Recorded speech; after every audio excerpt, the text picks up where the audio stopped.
I'm John Wilson. Welcome to Owned and Operated. Twice a week, we talk about home service businesses, and if you're a home service entrepreneur, then this is going to be the show for you. We talk about our own business in residential plumbing, HVAC, and electric, and we also talk about business models that we just find interesting. Let's get into it.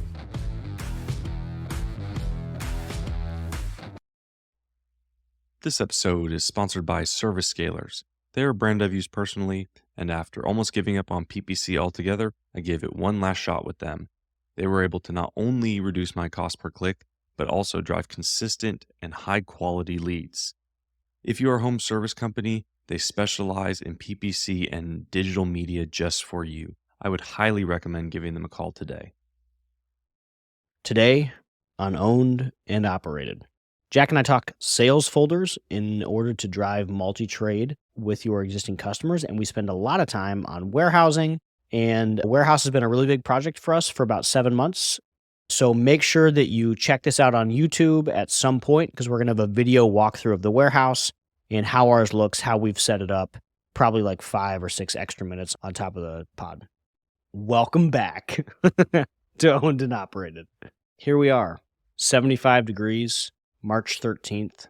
Somehow, of all the departments that are doing good for me, HVAC is the one, which that was not my bingo card for 2024. Honestly, HVAC is not doing terrible in 75-degree weather right now for us either. Yeah, we're still doing 2 installs a day. Peak is 4, but I'll take 2. And then duct cleaning has really blown up. I don't know if you're doing that, but duct cleaning is a thing. Yeah, we do duct cleaning. But what we've blown up even more than duct cleaning is, so we sell about one IAQ a week, one IAQ 3000, which is like a $4,000 package of static filters and UV light and then ozone and then all that kind of stuff. We sell about one a week. It's something that it's a good money, easy install. We sold 4 last week. It was a solid $15,000, $20,000 in just IAQ alone. Yeah. So people in this off season really enjoy those kind of cleanliness, duct cleanings, and other aspects like that. But besides that, we've been doing good on installs too, which is crazy. We're hiring another install crew actually. Nice. Actually, this is going to dive into something totally different than what we originally talked about. So this thing we're doing, I think I've said this before, but a lot of our current life is figuring out the stuff that we should have figured out at 4 or 5 million. So it's comical to be figuring it out at our current size, because it makes a ridiculous impact. So when we do something now, it's the difference is it's a lot. So one of the big things we're currently doing is a sales folder with every job. I should have been doing that 5 years ago. So upsales, cross sales, how do you do it, right? We'll walk backwards. I have 100,000 people in my customer list, and we're working on fine tuning the data, but roughly 15% of them have used all 3 trades. The reason's not complicated. A lot of those customers came from acquisitions, and all of those acquisitions were only one trade: drains, electric, plumbing, HVAC. So they're only used to calling that number for one trade. A huge opportunity for us is to literally just tell our existing customers that we have all 3 trades. And that's one of the big reasons. The second big reason is when you think about how most of your net new customers call you, they're calling you from a lead engine, Google, I'll say, PPC, whatever, and they're calling you with a specific problem. Hey, I need a water heater. I have a backed up toilet, backed up drain. Despite the name, despite the marketing material, despite everything, they still might only think of you as plumbing or HVAC, because that's the thing that you came out there to fix. So it turns into a big problem and big opportunity of how do you just inform your existing customer base of all the different things that they do. Because if the only way that they get exposed to you is through Google LSA, then they're only ever going to think of you as a plumber or the HVAC guy or the electrician or whatever you're there to fix. So you have to develop these different ways to cross-sell into the other departments. We've done this not very well. We have a really good referral game. So plumber sees something, says something, sends it to an electrician. That happens all day, every day. So that's really good. And obviously people get used to it. They see the trucks, maybe they ask, but we're not as proactive as we should be. So your indoor air quality thing, the first thing I thought of is, I'm going to put that in the sales folder. So we're doing the sales folder thing where on every single job, which is 150 a day, we're going to drop off a sales folder. That sales folder is going to have all the different things you always want your techs to give your customers. So we usually train them document by document to like, hey, make sure you give them this pamphlet for your membership, or make sure you give them this. And it's complicated because once a month or once a quarter, you have to rechange the thing that you're wanting them to give. So now we're just giving them a folder. Hey, here's the folder you give to them on every job. And it's going to have like your services menu. Here's your 100 top services or 80 top services with like special breakouts for the big ones, tankless water heaters, indoor air quality. Then you have your monthly specials, you have your memberships. So that's like a thing that we're trying to be in print production next week. Indoor air quality was always already going to be a part of it, but now I'm thinking about putting packaged pricing on it just from the conversation that we just had. Yeah, because it doesn't really change much depending on the size of the filter grill or whatever. We just have a few different levels. Now, that's a very interesting way to leave the customer a ton of information. It doesn't put a lot of stress on the tech to be able just to hand it over. Here's our services. Here's the quick script. Move on versus trying to go through, hey, plumbing, drains, septic, anything down the line. Because I know what worked for us, like any customer that called in, or even for HVAC, I know we had this. There's a few people in our chat group that had differing feelings about it, but we just cross-sold from the CSR themselves. Hey, just to let you know, we also are doing a great special on plumbing. We're trying to get our name out there. I know you've used this for HVAC, but if you want, we're doing $49 whole home inspections.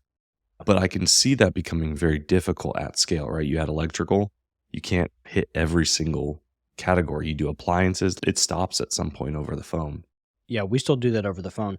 I think it's more like, how do you over communicate? Because I think from our perspective, we say it on the inbound, so we're good. Or it says it on the truck, so we're good. So we're really trying to, how do we like so ridiculously over communicate the fact that we are their whole home care provider, and then like package it up in a sweet little package that makes sales enablement easier. Yeah, I'm very interested to see how this goes. Do you guys give something now to the customers? Like healthy home pamphlets? Yeah. What does that consist of currently? It explains the membership. The pamphlet's good, but like it wasn't very thought out. The healthy, like what you guys offer, but it doesn't go into detail about like a whole IQ or water quality or any of these auxiliary duct cleaning. Yeah, sure. I think that like, how do you distill who you are? Because again, if they came to you through LSA or GMB, they're there for a problem. And they might not have done a ton of research. They might not have visited your website. They probably just read a couple reviews and click call, explaining who we are and like what we're all about. I'll show you a picture next week when you're in town. I think we'll have a mock-up by then. But it's going to be good. It's this layered folder with the biggest ones broken out of like tankless water heaters, generators, HVAC, sewer replacements, like our big 6 core services. And then we're going to have a menu that shows all the other things that we do.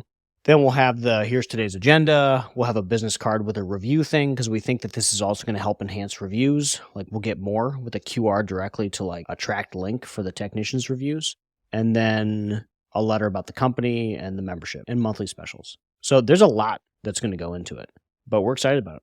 Yeah, very neat. And that whole 7-minute rant on folders from you mentioning indoor air quality. I think you spend $100 to get this customer. And then we don't do a great job of communicating with them after like a year or two later. So that's something that we're really working on. We also don't do a great job of communicating in the home and like building density in each account. The way I've always thought about this type of stuff is, it's money. Like, why would I do that? I already have the lead. And then now I'm like, that's really dumb. Like $1.50 after spending $100 is fine. It's not that big a deal. Yeah. And the ROAS is probably going to be like 100 times. Because if you have a conversion over, right, then that immediately ROASes. It's going to be easy to tell because it's just measured in LTV. Hey, what's our average LTV right now from a brand new customer in the first 12 months? That's our benchmark. What's it look like in 90 days, 120 days? And how do we keep improving that? So it's shockingly easy to measure. Yeah. The only other way you could potentially do it, right, would be to do some kind of mailer. Same idea, right, is it's a thank you card for using us for your service. Here's our other services we offer. So that's another option. But I guess why would you mail it out if you're already in the home? No, we're going to do that too. We have like a 10-prong strategy to like retarget customers. And with the goal being to get them into the other services? Pretty much. To become whole home. Yeah. What's the difference for customers? Obviously, that's important from hey, we want to be your electric and your plumbing person. But for everyone out there, do you know what the whole home value of a customer is? Do you guys track that? Like the LTV? No, like the lifetime of a customer in the home if they were to use you for every service. Yeah, that's LTV, lifetime value. Yeah, okay. Lifetime value. I could probably share those numbers next week. Sweet. Yeah, I remember reading a statistic that was like 142,000 is the LTV per customer. That sounds about right. And that was across 3 trades. Yeah, we've segmented it up in our like different customer types. It's a totally different number for a member than it is a non-member. And it's a totally different number for people that use you every 2 years like clockwork versus people that use you every 4. So we're dividing up the customer base by these different segments so that way we can get a better understanding of LTV across segments. Yeah, because comparing member even to non-member, both use you in the same cadence, like members twice as much.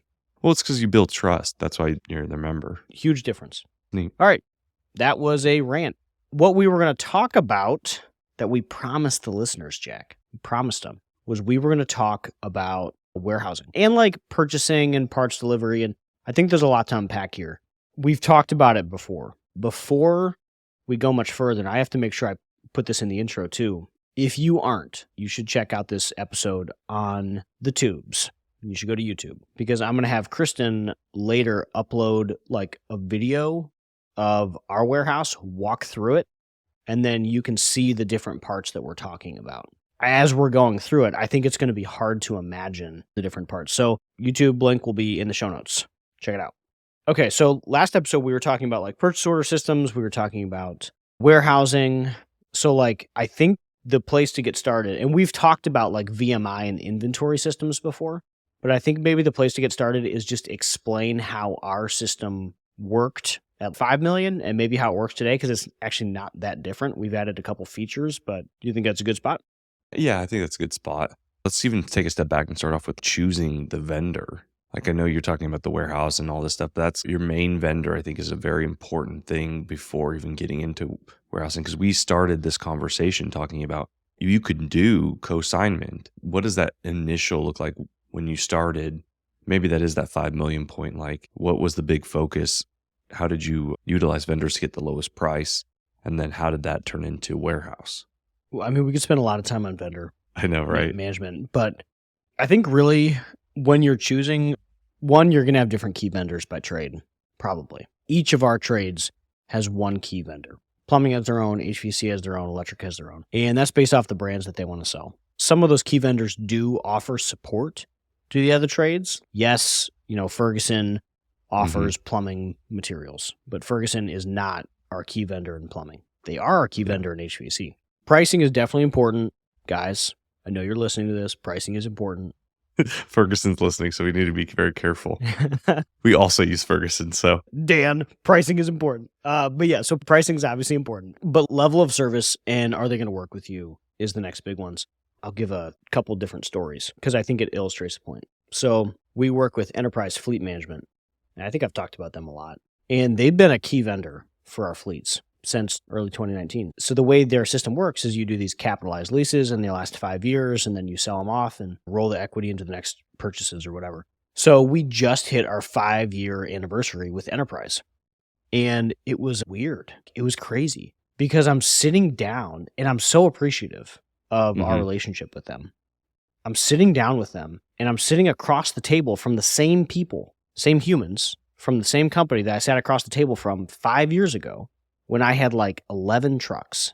And today we have 96. They were a partner in that. They were a key part of that. A big thing that they did that really helped was I asked for custom terms when we initiated our relationship. And it was really important to me. And I said, hey, if I can get these terms, I think we can both win. I know that if I get the terms the way that I want them, I can use the savings that I'm asking for to grow the business, which will in turn benefit you. We all remember that conversation at that table. So we're sitting there and I'm like, hey guys, first I want to thank you because like you trusted me with these weird terms that I asked for. And my promise to you was that I would grow the business and that's how I would use those funds. We like took a look around because it was like, Yeah, like we did. Like the fleet's 9 times larger. 5 years ago was how do I go from 11 vehicles to 20 or 30? And now the conversation is how do I go from 96 to 400 in the same 5-6 year time period. So key vendor that was willing to work with us in a unique way early on. And we went from being a small account that didn't really matter that much to their second largest account out of that branch. And they're going to be along for the ride up to 400. And we're going to come up with a new way the relationship looks, but they were a big part of it. Yeah. For anyone listening, that's exactly where I was going. That story was a great example of what you need to find in all of your vendors, because at the end of the day, they are people too, and they have things that they can work with, and they can help you out, and they can do the opposite and not help you out. To contrast that, I had a vendor early on in my career who, after a year of running an HVAC company, I'm not going to say any names, but they didn't tell me, like, I just was naive. I didn't understand that there was better pricing out there. And so I was buying units at full price with zero, not markdown, but just like if you sold one unit, we sold 400,000 in units, or we spent 400,000 with them, and they did not give me a single discount. They did not call me to offer a discount. They did not talk to me whatsoever about working with them to get better pricing.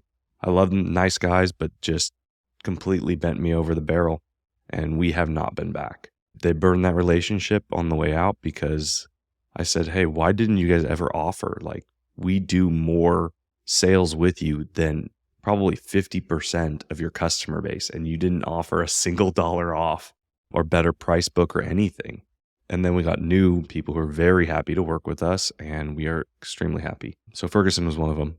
Yeah, I think it's obviously like taking a flyer on someone that probably doesn't deserve it yet. But I do think the key to a good vendor relationship is the relationship aspect. And that's why pricing is important, but pricing is not the whole thing. It's not. What's level of service? Do they understand the relationship? Have you done a good job of explaining where the company's going? Or are they just like stubborn? Now we are the largest single brand in our market. And there have been a pile of vendors that are on my shit list and have been for years because they did something weird. They got frisky with terms. They didn't work with us on pricing. They didn't work with us in the way that I wanted. And now we're the Goliath and we don't give them $1. And like, that sucks. And like their salespeople call because they have to, because we're the Goliath. And we explain to them what happened 3 years ago and ask if the CFO is still there. So yeah, we have a few of those. Salty. It's tough. Yeah, it's annoying. I think, yes, pricing, what's level of service, how often are they going to run into stockouts, what happens in the case of a stockout, what happens with substitutions, how will they get you parts when you need it. I think it's a lot more than just pricing. Ferguson's pricing isn't the lowest. But Dan, listening to this, we're appreciative. The team does great. The salesperson shows up when we need them to. The branch managers open up parts on Sunday when we need them. And because of that, they get $3 or $4 million a year, whatever it is. So it's a win-win. Win-win. Love it. If you like what we talk about on our social media, on Twitter, on this podcast, then you should be signed up for our newsletter. Go to ownedandoperated.com, where every Friday we break down our business, we break down insights, things we're learning, things we're working on, and it's good stuff. Check it out, ownedandoperated.com. And so then you take that, you have a great vendor. Now you move into owning some of your parts on site, utilizing that vendor. And one of those relationship key aspects is, do they allow for consignment? Are you full VMI? Do they do full VMI? Or how do you get those parts? Do they do next day delivery? Things like that. So can you talk through, John, when you started, or I guess 3 million, 5 million, and now what that process changed and how it looked? So most of the vendors offered same day or next day delivery. So that one's not overly complicated to get. We did consignment in a few different ways. Like a lot of vendors understand consignment. That part's not that hard. Or they'll like barcode your shelves. So they're all super happy to barcode your shelves. And then we'll come in once a week and count and sell you inventory. Makes sense. I would do that too. So I think it's actually not that hard to find somebody to work with on that stuff because most local vendors will do it. Some of the bigger vendors don't as much, or if they do, they want it to be like OEM, like motorized units or serialized units. I want to know this serial water heater and where it is. That's most of the consignment. But we've run some version of consignment since 3 million. And just on parts or on equipment too? We've tried it all. We tried parts. That didn't work as well just because it's confusing. We've tried every version under the sun. Self-managing inventory, and I know that like Chris Hoffman's on the other side of this, where he's starting to re-self-manage his inventory. And that's a huge shift. But it makes sense. I think it's like resources. So like at 3 million, can you hire the best warehouse? At 20 million, can you hire the best warehouse management team ever? And the answer is no. Like we can't. We don't know how to hire it. We don't know how to run it. We don't have the resources for them to succeed. At 120 million, sure, that can be a real conversation. So I think most of it is about how can you run a simple business as early as you can. I toured a place that was like 6-7 million and they had consignment all set up for plumbing and HVAC, and it was down to like copper fittings. And it worked really well. And they still had a parts guy or two. And yeah, you can do that. Most of the time we've consigned water heaters because that's really easy to track. So we've consigned all the big stuff. Right now we consign furnaces, boilers, generators, tankless. But like we pull that stuff off the shelf now. I love that. The way it used to work, we would order into our warehouse. Our guys would pull it off the shelves using our warehouse stock system, which wasn't that great. And they would order the materials for next day. A really big push, a big obnoxious push of mine and the whole team is how do we get same day as much as possible? So if I sell a furnace by noon, can I put it in? And the answer is yes. But that took a lot of time. That took a lot of work. But the way it looks now, and like this is where you should go look at the videos, because I think you can do this at any size. I just think that we happen to get it figured out at this size. I don't think it's like some magical thing at scale. Yeah, we have all this equipment ready to go. So if I sell a tankless at 11, or we've done it several times now this week, where we've sold a furnace at 10:30 in the morning, team's there installing it in like an hour. So we pull the furnace off the shelf, we pull the air conditioner off the shelf, or the generator, the tankless, or the water heater, because it's all right there. Again, reference the video, it's all inside that video. We pull it off depending on the model. 80% of the equipment that we use on a day-to-day basis is on shelf, ready to go. So we rip it off, we let the wholesaler know, like, hey, we pulled it, bill us for it. And then we have these things called Packout Kits. And Packout Kits, is this Milwaukee thing, and this has been a big push. We did HVAC first. And Jen, our HVAC manager, did a great job putting those together. And then plumbing and electric followed 3-4 months later. Just in like February, I think they finished it. Huge project, though. Like really big. Honestly, it's easier if you do it earlier because it's so big.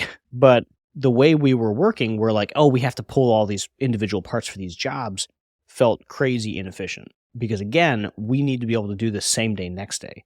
So if we have to spend an hour pulling parts, which is what it would roughly take, or 30 minutes or whatever, and potentially be out of stock on stuff, that's not going to work. Our guys are going to go ill-equipped to jobs. They have these Packout Kits. So we have like 85 of them or some ridiculous number. And you go pull a furnace and you go pull a Packout. And we have like 10 furnace Packouts and 10 AC Packouts and 3 or 4 water heaters and a couple tankless and some boilers and generators and panels and like all these install types. Packouts. Do those just on them, do they just have like general things like pipe dope and fittings and this? So it's just your general everything you could need? The way to think about this is your installer's trucks can be empty except for tools. This is now a mobile truck stock that you pull off the truck every night, you restock and you put it back on. That's how we think about it. So we're only putting, instead of 3 shelves into every installed truck, we're now only putting 1. That's where you put your tools. The rest of the packouts and the equipment gets strapped up to the left side of the van. And it's all like driving efficiency. 1, we know our job costing really well.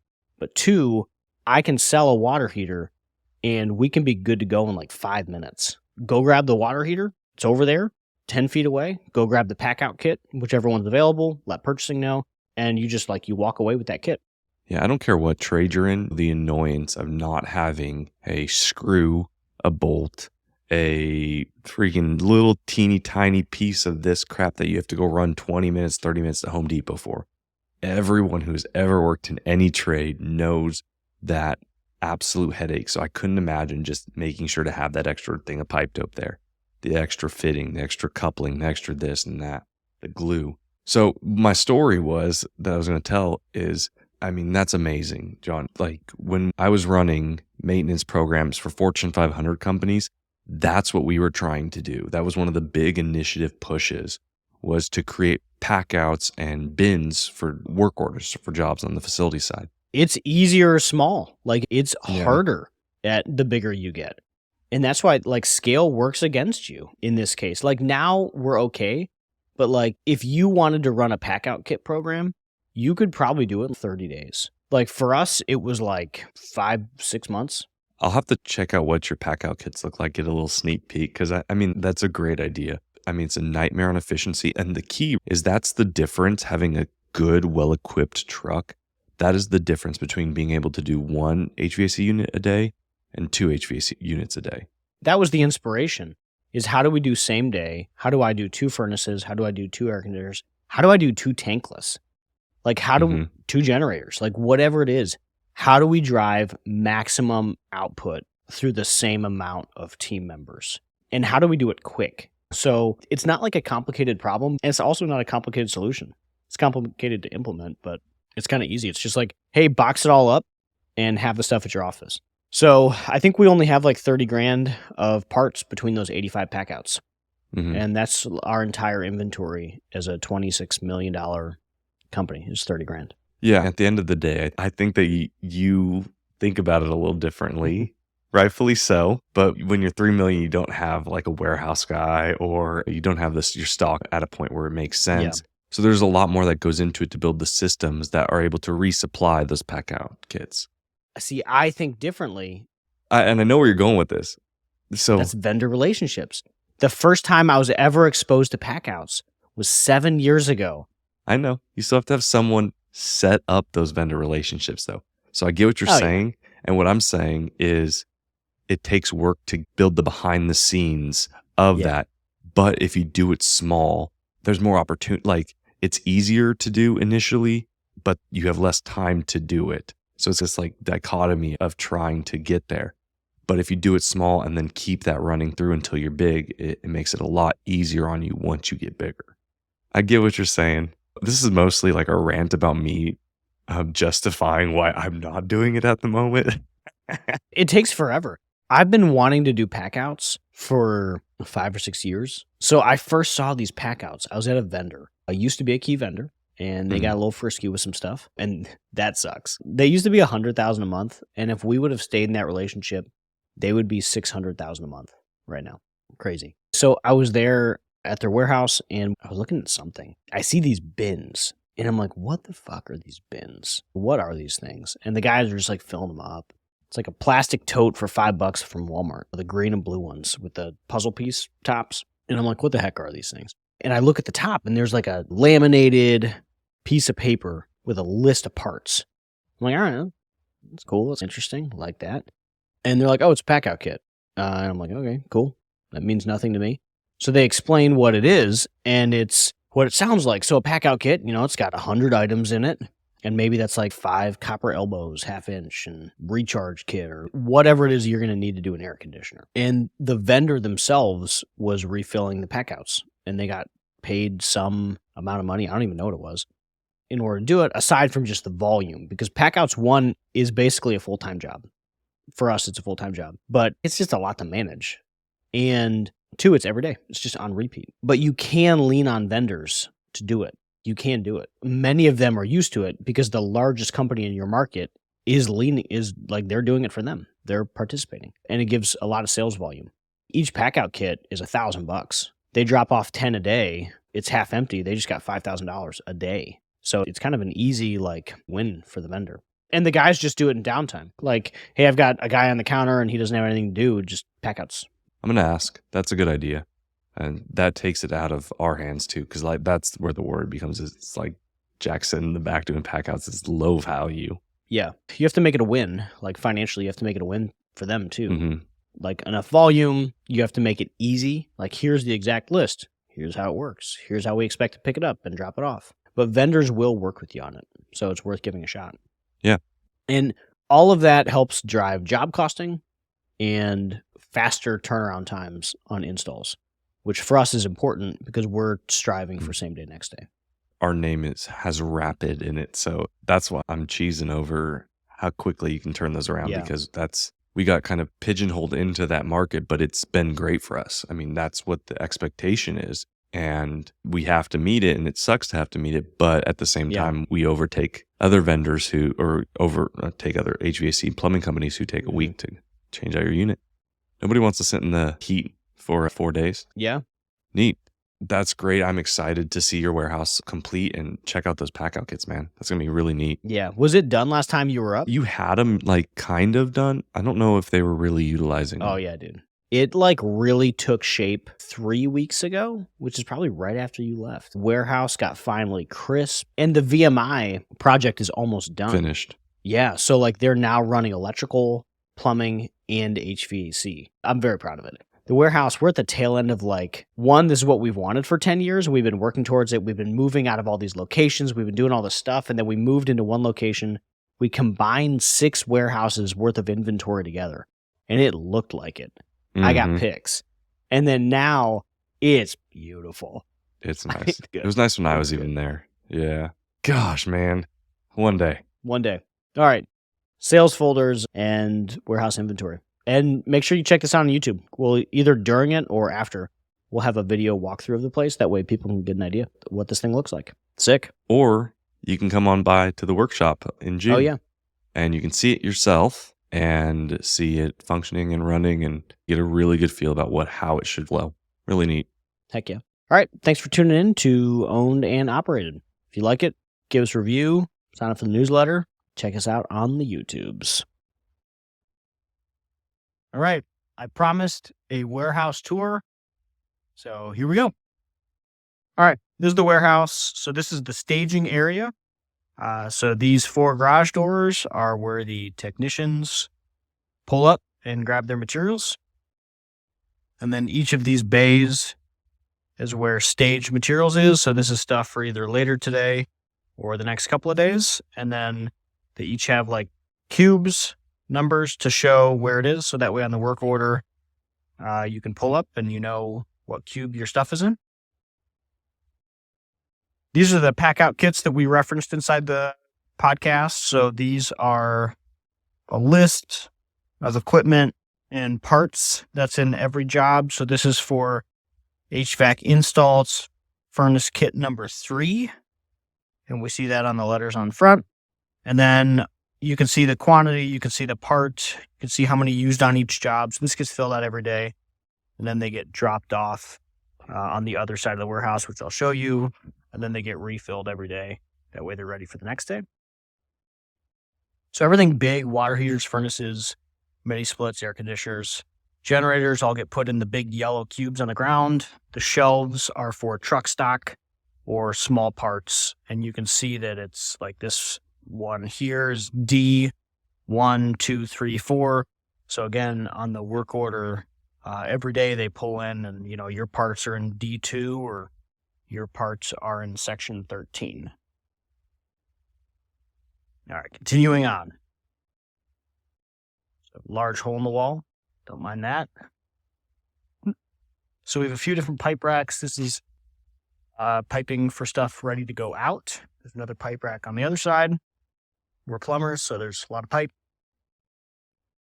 There's warranty and returns. So everything that came off a job but has to go back to a manufacturer, supplier, or whatever is right here until they come and pick it up. This is where the packouts get returned or sit while they're being basically ready to go. So these ones are empty, I think. Yep. And they're getting ready to get filled in order to be put into use. We just started doing packouts like a couple months ago. So I think there's 6 that look like we haven't done yet. These are all our water heaters. We have a lot. We install a lot. That's Terrence. What's up, Terrence? Little faucet situation. And then this is the beginning of the tools and parts. And we'll walk back there.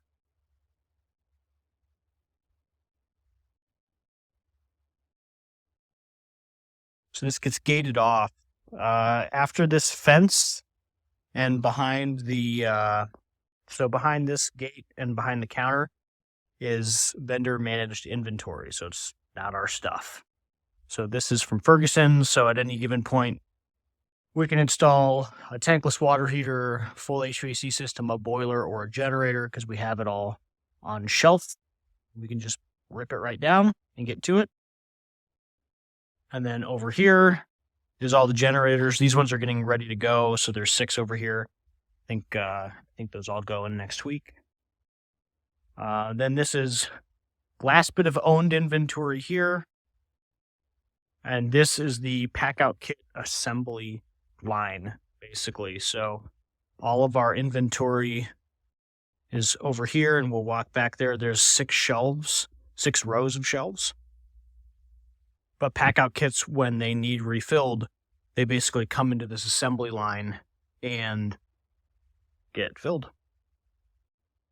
Over here's the tool room. So tools get checked out, same as inventory. So there's a tag on most of them, and the warehouse staff will come pick it up based off of what's on the work order that the techs say that we need. So they come back here, they grab the camera, the drain machine, or the drill, or whatever it said that we need. So that way we can keep control of our tools.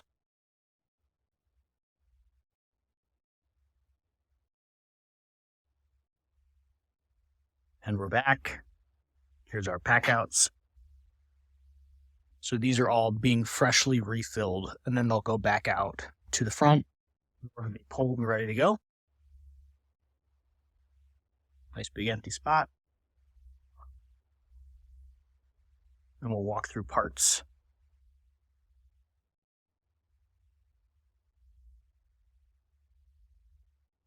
So one of the advantages of having a vendor come in and handle your inventory is they're much better with space than we were.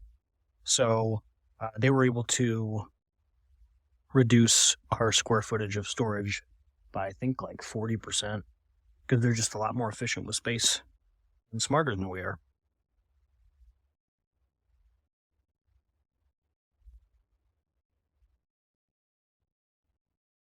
Hello, dog. Just shooting selfies, you know how it is.